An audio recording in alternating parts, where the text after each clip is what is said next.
His Divine Grace Shila A.C. Bhaktivedanta Morning Shila Prabhupada ki Prem se ko Shri Krishna Chaitanya Prabhu Nityananda Shri Advaita Gadadhar Srivasadi Gaur Bhaktivedanta ki Nitai Gaur Premanande. All glories be assembled devotees. All glories be assembled devotees. All glories be assembled devotees. All glories to Shri Shri Guru and Gauranga. Om Namo Bhagavate Vasudevaya. Om Namo Bhagavate Vasudevaya. Om Namo Bhagavate Vasudevaya. Om Namo Bhagavate Vasudevaya. Om Namo Bhagavate Vasudevaya. Om Namo Bhagavate Vasudevaya. Today we are reading from the Śrīmad Bhāgavatam, Canto 4, Chapter 16, entitled Praise of King Prithu by the Professional Reciters. Text number 24 and 25, since as 24 doesn't have a purport.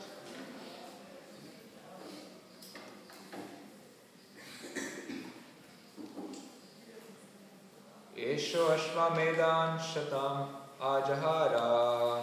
Esho Ashvamedan Shatam Ajahara.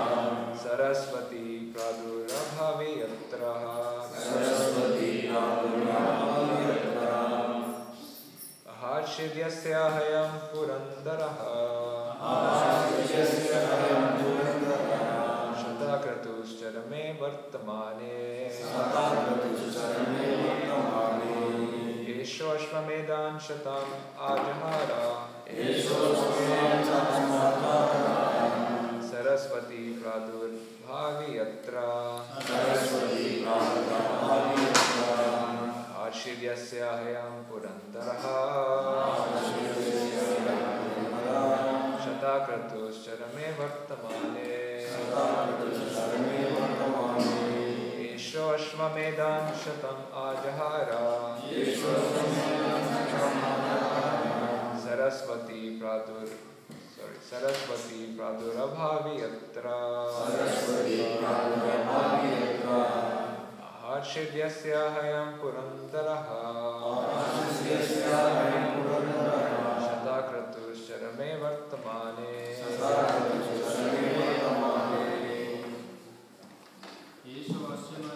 Ashvamedan Shatam Ajahara. Esho Ashvamedan Shatam Ajahara. Saraswati Pradurabhavi Yatra. Saraswati Pradurabhavi Yatra. Aharshidhyasya hayam purandaraha.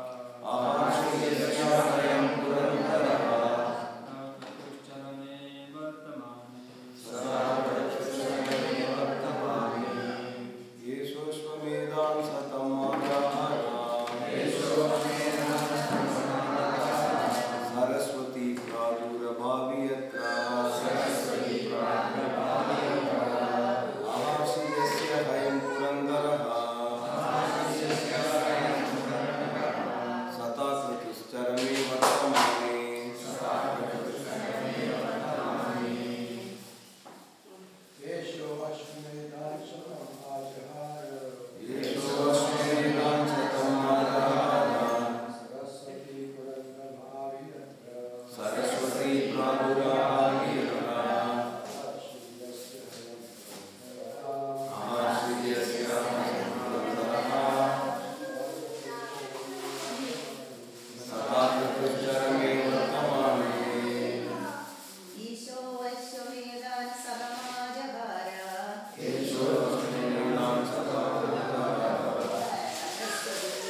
This king, Ashwamedhan,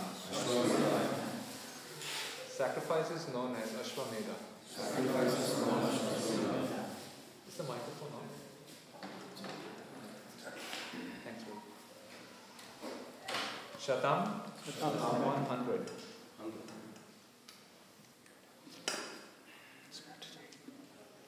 Shatam 100. Ajahara will perform.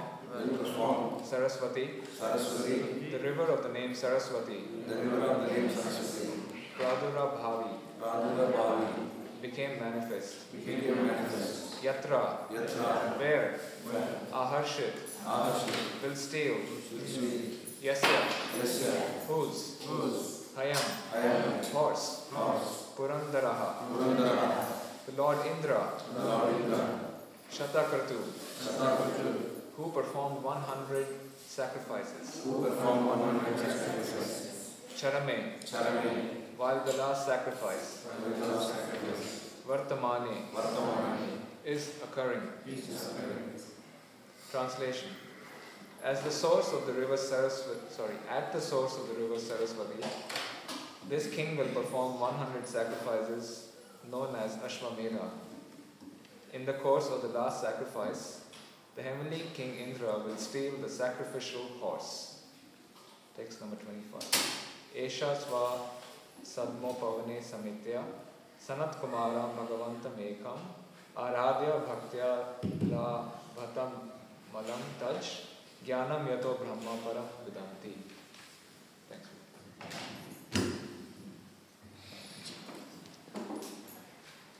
Translation. This King Prithu will meet Sanat Kumar, one of the 4 Kumaras, in the garden of his palace compound. The king will worship him with devotion and will be fortunate to receive the instructions by which one can enjoy transcendental bliss. Purport. The word Vedanti refers to one who knows something or enjoys something. When a person is properly instructed by a spiritual master and understands transcendental bliss, he enjoys life. As stated in Bhagavad Gita 18.54, Brahma Buddha Prasannatma na sojati na kamshriti. When one attains to the Brahman platform, he neither hankers nor remains. He actually partakes of transcendental, blissful enjoyment. Although King Prithu was an incarnation of Vishnu, he nonetheless taught the people in his kingdom to take instructions from a spiritual master who represents the disciplic succession. Thus, one can become fortunate and enjoy a blissful life even within this material world. In this verse, the verb Vedanti is sometimes taken to mean understanding, quote unquote, understanding. Thus, when a person understands Brahman, or the supreme source of everything, he enjoys a blissful life. Text 24, translation again. At the source of the river Saraswati, this king will perform 100 sacrifices known as Ashwamedha. In the course of the last sacrifice, the heavenly King Indra will steal the sacrificial horse. Om Gyana Dinarandasya Gyananjana Chalakera Chakshundamena Tasmai Shri Gurave Namaha Jai Shri Krishna Chaitanya Prabhu Nityananda Shri Advaita Gadadhar Shri Vasudeva Gaura Bhaktivedanta Hare Krishna Krishna Krishna Hare Hare Hare Rama Rama Rama Hare Hare.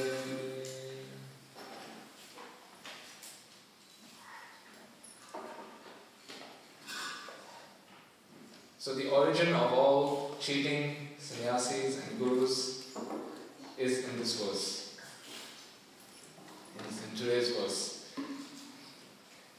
So here we are seeing that King Prithu is being praised by the professional reciters, and the professional reciters are able to predict the future. So they are able to predict 2 very important events.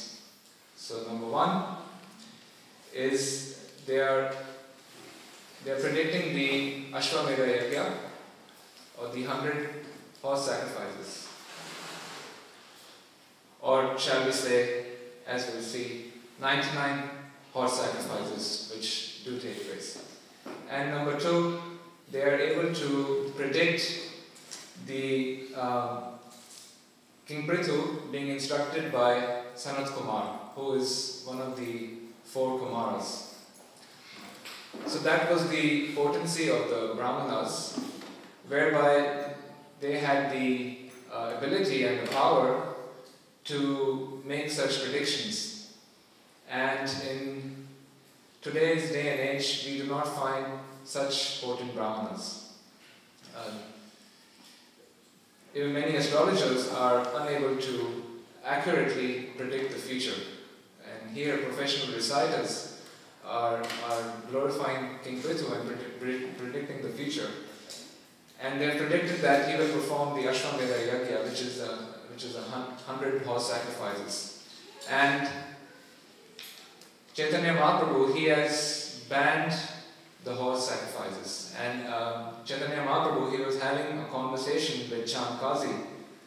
And one of the points, Chand Kazi said that, what's wrong in eating cow flesh? Because it is mentioned in the Vedic scriptures that one can perform cow sacrifice. Then Lord Chaitanya, he clarified that in the Vedic scriptures, yes, cow sacrifice is mentioned, but that was mentioned to, the arrangement was where an old cow was brought to the sacrificial arena and was sacrificed for the purposes of the Brahmanas to be able to chant, to test the mantras. And if they were able to successfully invoke the mantras, then the cow would get a new life or become a human being. And then he mentioned that all these sacrifices are banned in the age of Kali.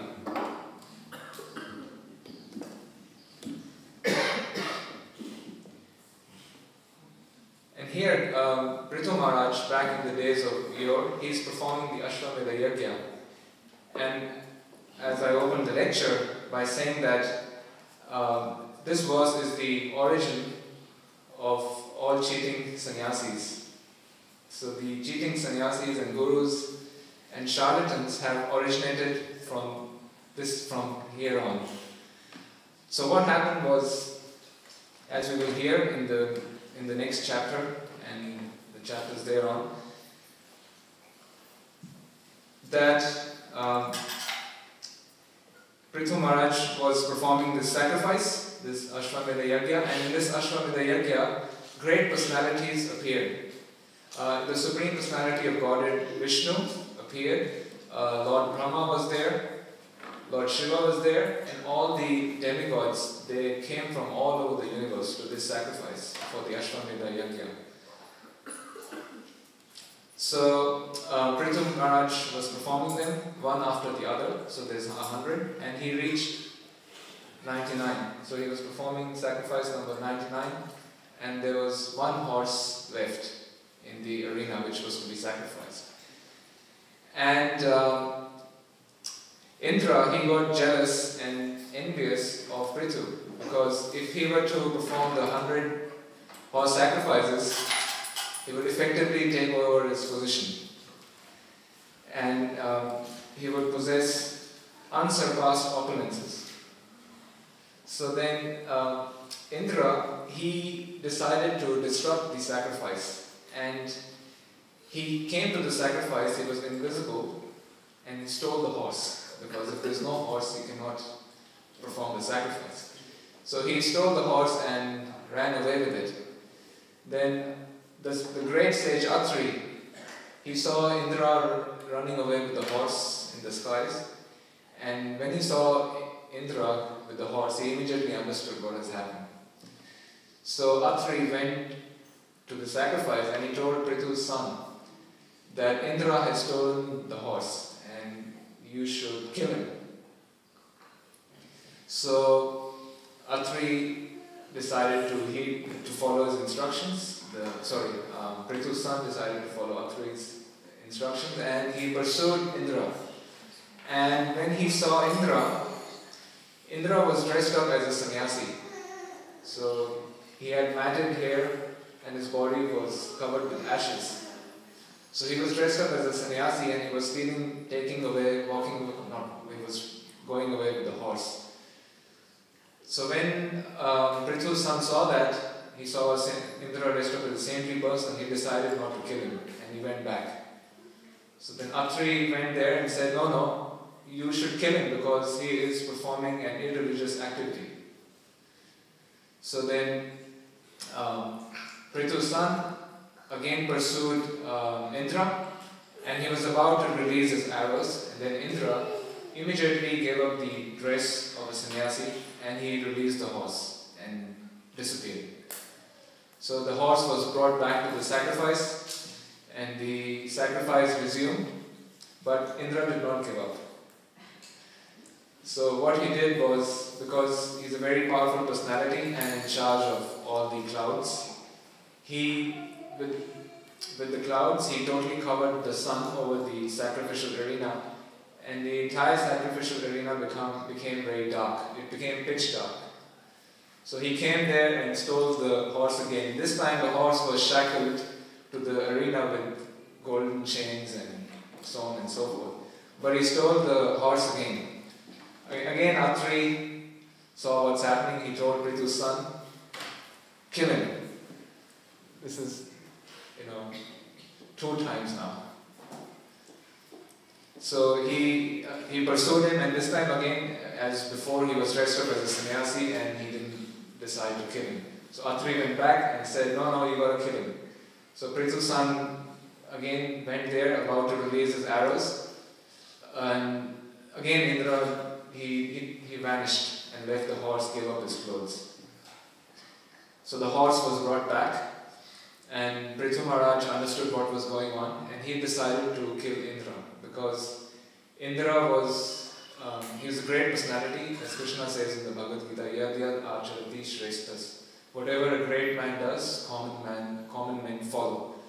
So Prithu Maharaj knew that from now on, because Indra is a great personality, there will be charlatans and cheating sannyasis, etc., gurus. And he decided to kill Indra for this offense. But the Brahmanas who were executing the sacrifice, they stopped him and said, because you're doing the sacrifice, you cannot sacrifice anybody else.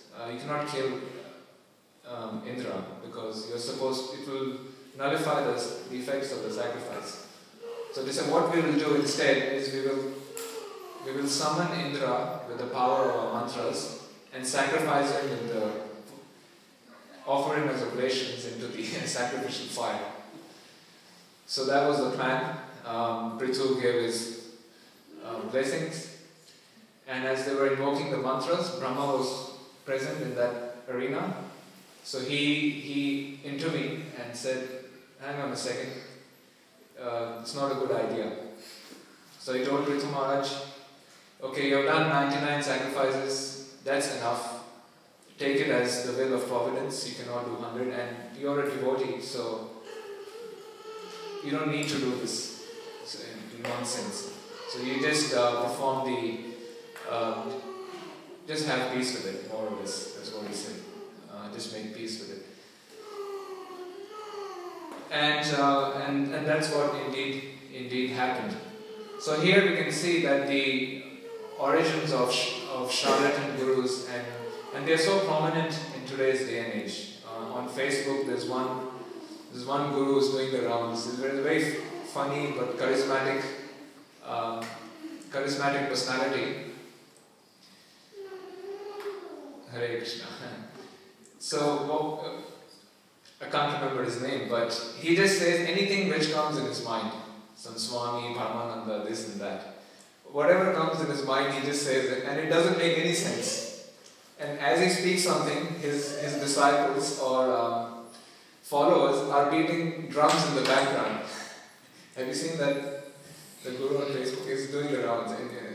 so they beat the drums and kartals and other musical instruments when he makes a point, but it doesn't make any sense at all. But people are literally they're worshipping him.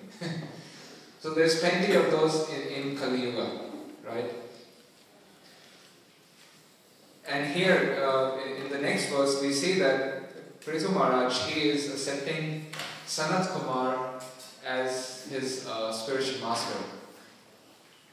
So the king is setting the example of accepting a spiritual master. And even Krishna, we see Krishna in his pastimes, he accepted Sandipani Muni as his spiritual master. Because accepting a spiritual master is very, very important in one's life. We see that people, they have coaches, right? A lot of people, they'll keep a coach in their life to guide them to attain success in a certain activity. Like some people will have a business coach. If somebody is a businessman, then they'll hire a business coach to guide them how to go about the business activity so they can be successful. Some people have, if you're into tennis, people have a coach, right? In sports, people have a coach. Even life coaches are very popular. Then you have financial advisors. So the principle of taking guidance is always there, right? Whether it's in material life, and the same applies in spiritual life also. And Krishna says in the Bhagavad Gita, Tad vidhi pranipatena pariprashnena sevaya. So he says, just accept a spiritual master, learn from him, inquire submissively, render service unto him, and learn from such a person.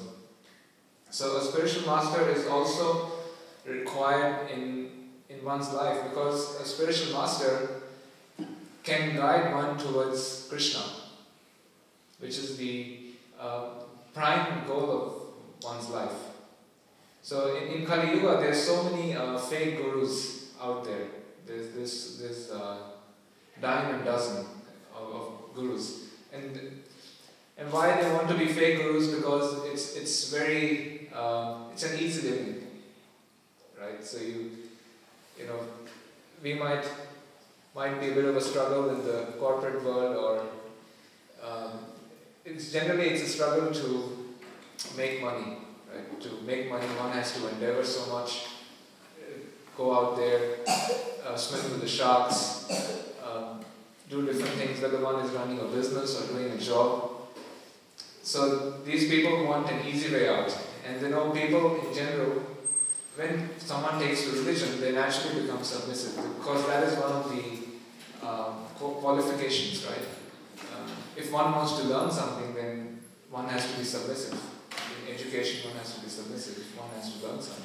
So people come to religion, naturally they are submissive, they want to learn, and they are awe and reverence of saintly people, of the church, but because they want an easy way out, they take advantage of that.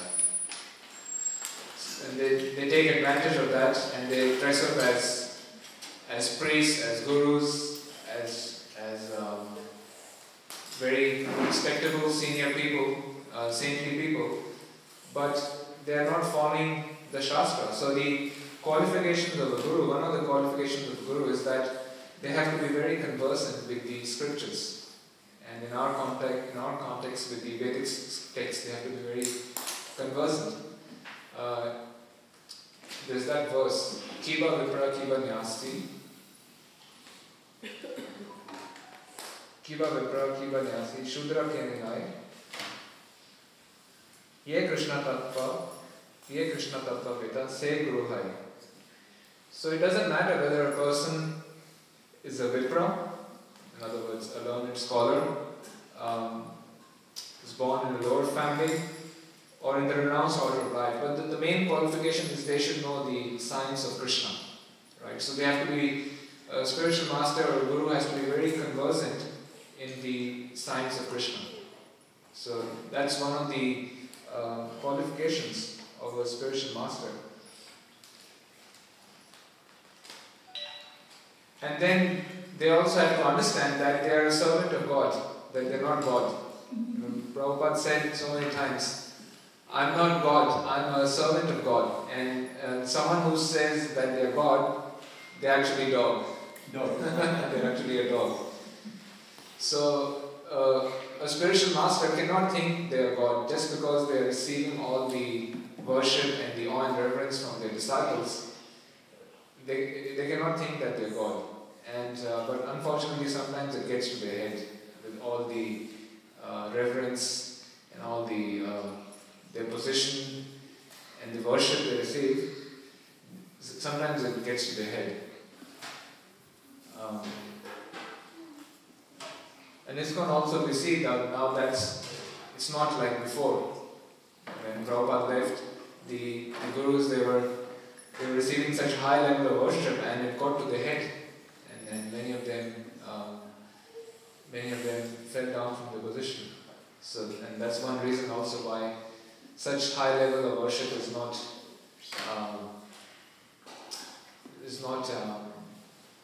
offered as a general rule. So, as a safety measure. So, a guru has to think that they are a servant of God. They're not their God themselves. And they have to be in full control of their senses. Right? So that's, in other words, they have to have a very high character. They have to have a very, very high character where they are living the talk. They're living the philosophy. It's not only giving lectures, but they are actually living the books.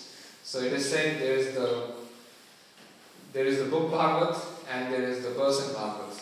Right? In the Śrīmad Bhāgavatam, in the first canto, in the second chapter of the first canto, there is the mention of the book Bhagavat and the person Bhagavat. So the book Bhagavat is the Śrīmad Bhāgavatam, the Bhagavad Gita. And the person Bhagavat is somebody who is living the book Bhagavat. So they are a living manifestation of the book, of the book. And also they have to be a genuine guru. So what does it mean to be a genuine guru? Sorry? Servant, yeah. I'm sorry? Yes, in other words, they have to come in the disciplic succession. Thank you. So, follow in the line of the previous, they have to come in the line of the disciplic succession and follow the previous Acharya. So that's one of the other qualifications to being a guru. And here also we are seeing, Prabhupada, he mentioned in the purport, that a guru has to be in the disciplic succession. So these are one of the qualities or the qualifications to be a spiritual master. So in ISKCON we have that benefit that our gurus are coming in the line of they're in the disciplic succession.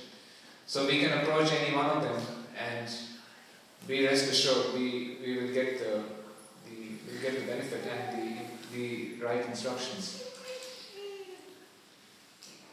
So here we are seeing King Prithu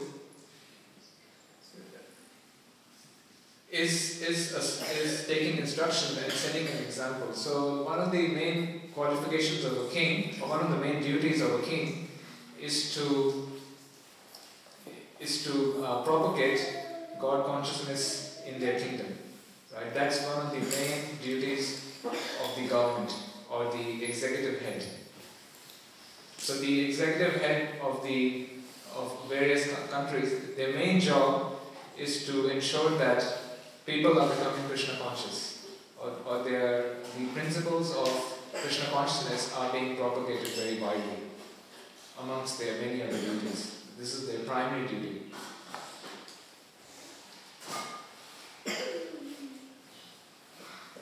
And with the lack of that, and the reason for that is because the prime goal of life is what? Prema Pumarto Mahan. The prime goal of life, or the goal, the prayojana, is to develop love for God. To develop love for God is the prime purpose of life, Prema Pumarto Mahan. And the royal order the Kshatriyas are meant to facilitate that. That's their job. So the way they do it is they have, there is the Brahmanical body, or the, in modern terms you can call the state and the church. So the Brahmanical body, they sit next to the state and they advise them. So they're acting in an advisory capacity. The church or the priests are acting in an advisory capacity, and they advise the king how to govern their subjects. So that's the arrangement. And we also see that in ancient times there was a very close connection between the ruling class and the Brahmanical class. So the Brahmanical class would not be involved in politics. Their job was simply to advise.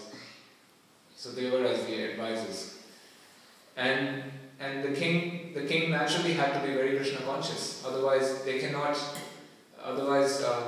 fulfill their role if they're not Krishna conscious. And we see even Krishna, he wanted Maharaj Yudhishthir to be the king, because Maharaj Yudhishthir is what? Dharmaraj. And he is Dharmaraj, and he is Krishna conscious. In other words, he is extremely Krishna conscious. So he is qualified to be the king. So that's the qualification of the king. In addition to all the other material qualifications of being good in politics, diplomacy, and understanding rule and administration, they also need to be Krishna conscious. That's the number one qualification. If they're not Krishna conscious, then they will be misdirected. So even today we see there are many good leaders out there, but because they're not Krishna conscious or God conscious, all the policies they're making are straying people away from the goal of life.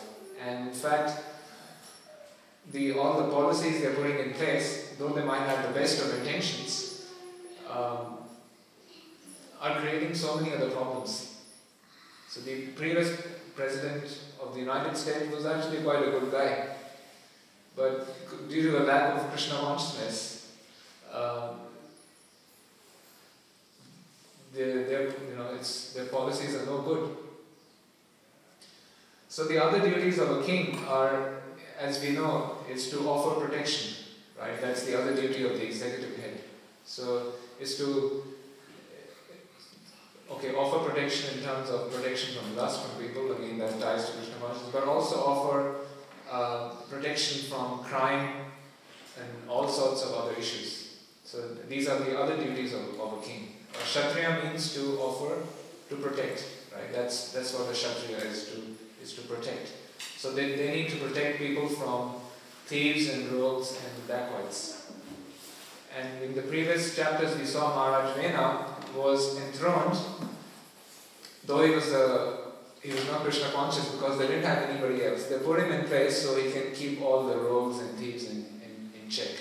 And that's the other duty of a king or an executive head, to offer protection and then to also engage people according to their occupation, make sure nobody is unemployed, right? So, and the way they were doing it was engaging people according to their varna.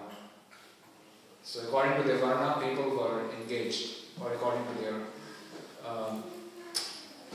their occupation, whether they're Brahmin, Kshatriya, Vaishya, Shudra. So they had systems in place and ministries in place where these things were going on. So now, I think 7 days from now, we have the elections coming up, the state elections coming up, and everybody has their agenda, right? So the Liberal National Party, the ALP, the Greens, and the various independents, they have their agenda, but if we analyze the agenda, you won't find any mention of spiritual development as one of the key points. So you'll find everything else there. There is mention of reducing crime, building more prisons, education, health is on the agenda. What else? The environment, right? Green energy, that's very much coal, that's on the agenda, phasing out coal, and so many other things are on the agenda, but there is no mention of Krishna consciousness. Or Krishna consciousness doesn't have to be mentioned because we are living in a very diverse world.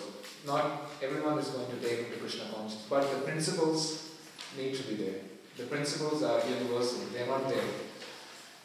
So there is no mention of development of character. It's mainly around, the whole agenda is centered around economic development, right?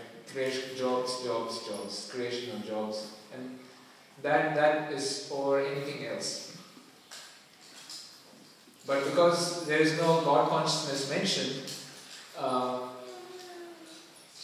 ultimately it will be a failure. Whoever gets elected, the people won't be happy.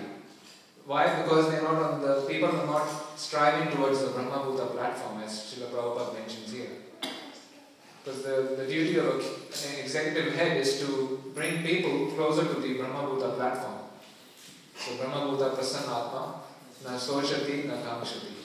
So, and as Prabhupada mentions here, that in the Brahma-Bhuta platform, one is above any hankering and lamentation. So if people are Krishna conscious or a bit Krishna conscious, if the population starts to become Krishna conscious, then naturally governance becomes very easy.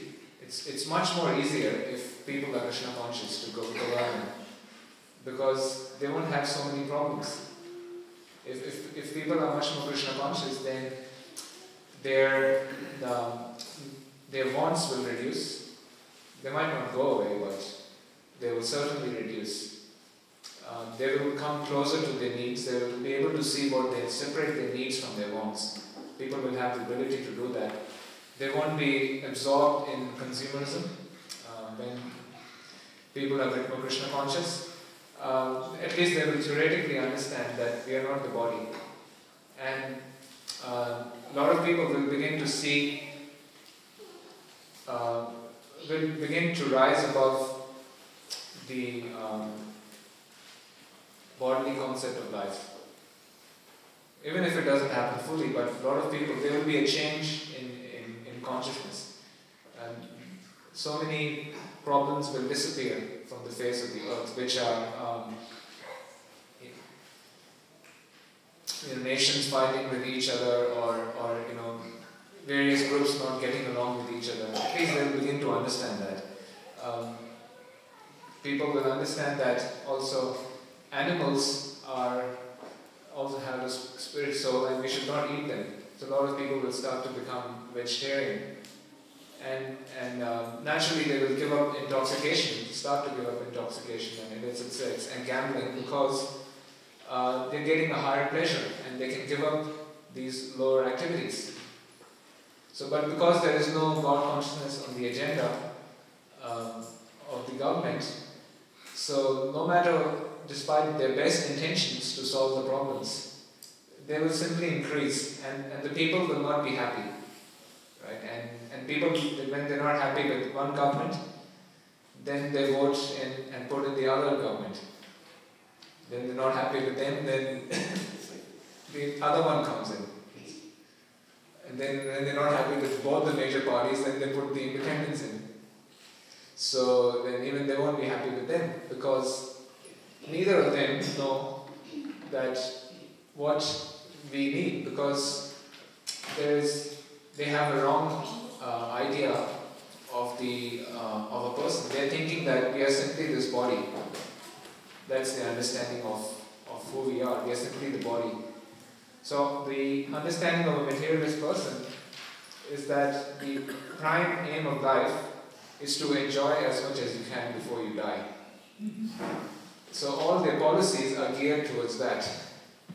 And if they don't make those policies, they will be kicked out. They know that very well. And people are demanding that. Right? And people want jobs, because with artha comes kama. Right? So artha is needed before kama, for sense gratification. And here Maharaj Prithu, he's setting the example by inquiring from Sanat Kumar, who is one of the 4 Kumaras, and they are Shaktavesh avatars, the Kumaras. So he's inquiring from them how to be transcendently blissful, right? So the goal of life is to come to the Brahman platform, and this responsibility now more or less lies with ISKCON, and that's where ISKCON comes in.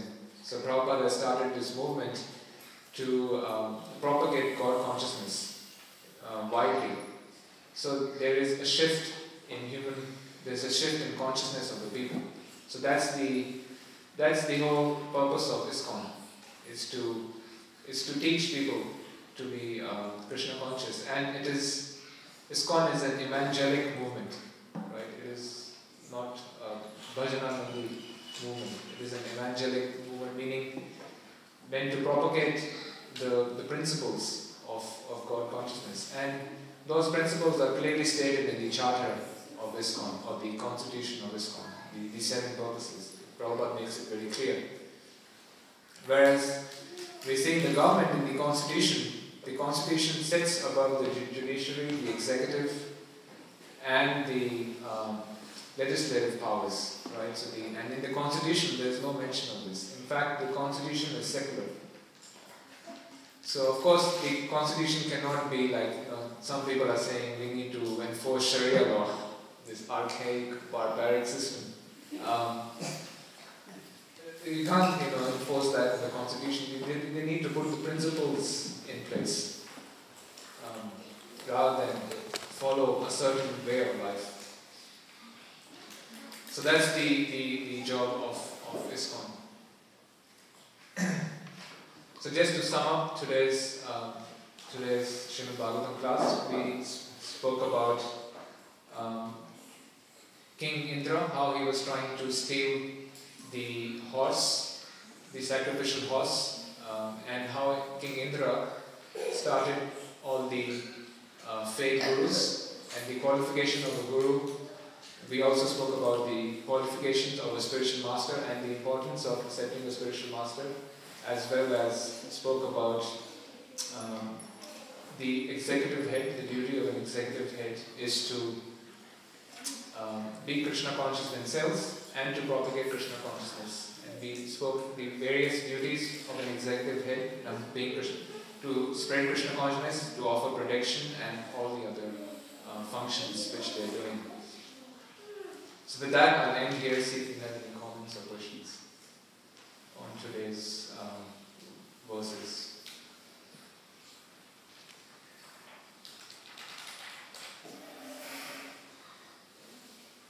Hare Krishna, Prabhu. Yes, Prabhu. Now, in spite of all the material advancement, people are not at all happy. Yeah. So why they are not interested in this Krishna consciousness, God consciousness? Why they are not? It's because of the Kali Yuga, impact of Kali Yuga, or why they are not interested? Because they don't know. Because we're not out there. Oh. Yeah, so we need to be out there more, so people can be interested. Recently I tagged along with His Holiness Devamrita Swami to a program at Melbourne University, and there 120, 140 people came, and they heard the talk, and these are people who have no idea, as you just mentioned. They have no idea, but they listen very attentively, and they were inquisitive, and they asked questions. And as I was driving Maharaj back to his residence, he commented that, look, people are interested. We need to be out there more. But he said, I just made a simple presentation, and was simple but very powerful. He made a simple, powerful presentation, and people, they asked all these questions, and people came. So the topic was just event happiness, and people came. So one reason they're not interested is we are not out there enough. And another reason people are not interested is because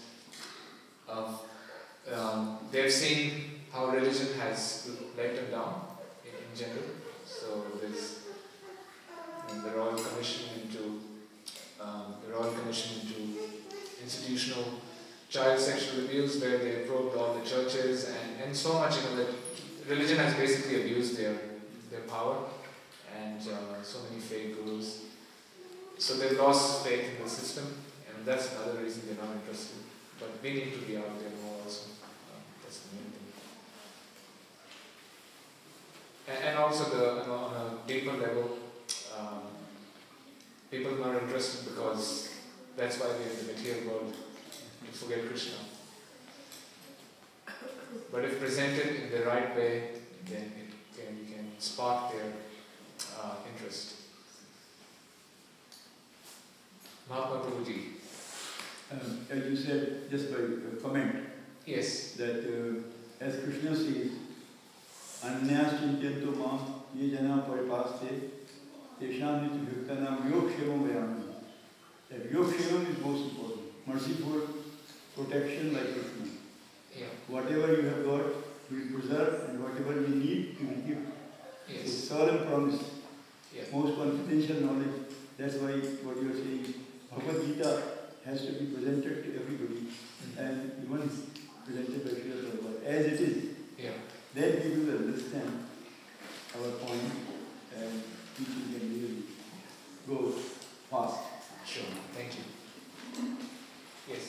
When we used to have a certain amount of adhyata security or set in terms of to join the movement or to try to understand or to have that initial phase. So, as you said, this adhyata security go by Harinam, by Prasadam, by other things.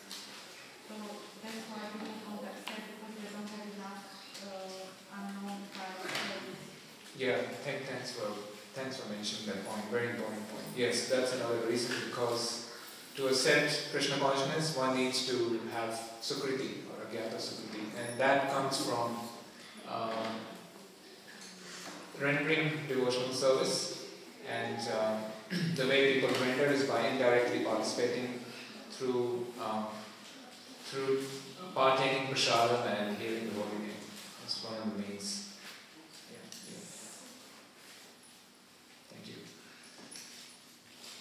Anything else? Any other point? No? Okay, so if no, yes? Just related to last week's point, did you say all the meeting would reduce the secrecy and fires?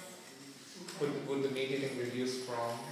Would that reduce the fire credits that they have in secrecy? All of the eating? Can you elaborate on this? Yeah. Her question is, if people are getting Agyata Sukriti in the form of, if I understood you correctly, through hearing the holy name and taking prasadam, but at the same time they're consuming meat, will that nullify their Agyata Sukriti? Or not have it there in the first place? Or not have it there in the first place, yeah. The principle is, whatever devotional service one does is permanent. So consuming prasadam and hearing the holy name, the effects of that are permanent. So that Agyata Sukriti won't go away. It will, in fact, it will accumulate and it will grow from there. As far as having meat, yes, that does make it difficult to take up Krishna consciousness, because the heart gets very hard. And for those who are vegetarian or who are mostly vegetarian, it's easier to take up to Krishna consciousness.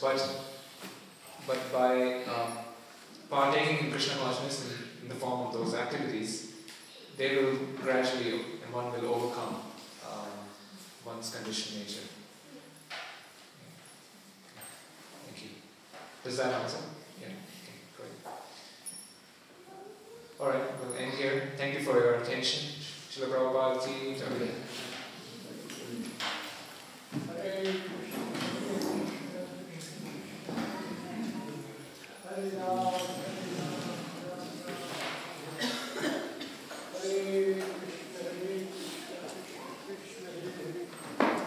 Hare Ram, Hare Ram, Ram Ram, Hare Hare. Hare Krishna, Krishna Krishna, Hare Ram, Ram Ram, Hare Hare.